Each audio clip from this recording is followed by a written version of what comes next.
இந்திய ஒன்றியத்தை ஆளும் பாஜக அரசால் அவசர கதியில் கொண்டு வரப்பட்டுள்ள வாக்காளர் பட்டியல் சிறப்பு தீவிர திருத்தத்தை நாம் தமிழர் கட்சி மிக கடுமையாக எதிர்க்கிறது.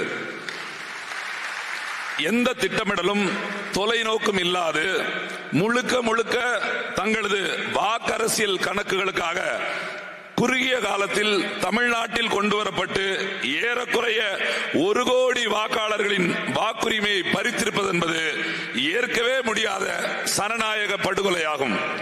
இத்தோடு பீகாரை சார்ந்த வாக்காளர்களை தமிழ்நாட்டில் இணைக்கிற ஒன்றியத்தை ஆளும் பாஜக அரசின் முயற்சியானது தமிழர் தாயகத்தை கலப்பின தாயகமாக மாற்றி ஆக்கிரமிக்க முனையும் மாபெரும் சூழ்ச்சியாகும்.